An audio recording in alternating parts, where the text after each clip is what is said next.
Broadway will always have its ghosts. They say the specters of past troopers and producers hover through the back alleys and theaters of the Great White Way. Well, now there's another apparition to be found in the Rialto, and it's frightfully funny.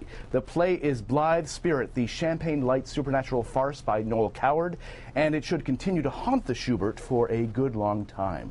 I want to explain to you clearly, without emotion, that beyond any shadow of a doubt, the ghost or shade or whatever you like to call it of my first wife, Elvira, is in this room now. Yes, dear. Starring Rupert Everett as novelist Charles Condamine and Jane Atkinson as his second wife, Ruth, this revival of Blithe Spirit has been expertly staged by London veteran Michael Blakemore. The plot: Charles and Ruth throw a dinner party where they invite a local medium, Madame Arcati, since Charles is researching the world of seances.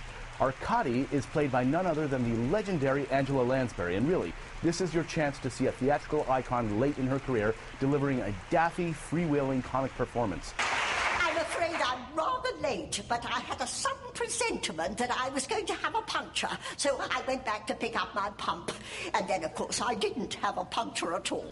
Like a dotty grandmother decked out in bohemian drag, Lansbury finds all manner of endearingly bizarre business in her arcane rituals for contacting the dead. But that's not all. The quartet of lead roles is rounded out by Christine Ebersole when Charles's sexy, scheming first wife, Elvira, materializes from the great beyond and promptly tries to run his life.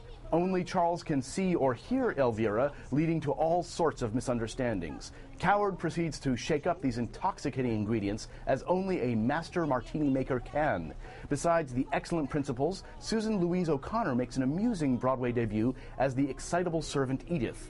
Adorable Simon Jones is on hand as Dr. Bradman, and Deborah Rush fills out the cast as his slightly thick wife. Together, cast and director strike the perfect tone of archness and silliness, debonair wit and impish glee.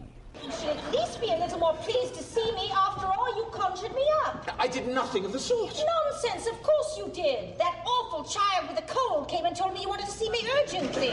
Coward called his work an improbable farce. And if you think of the period in which he wrote it, 1941, as London was being blitzed by the Nazis, a play linking death with laughter does indeed seem improbable. But Blithe Spirit was and remains a mid-century comedy classic and stands more than a ghost of a chance of thoroughly delighting. David Cody of Time Out New York for New York One.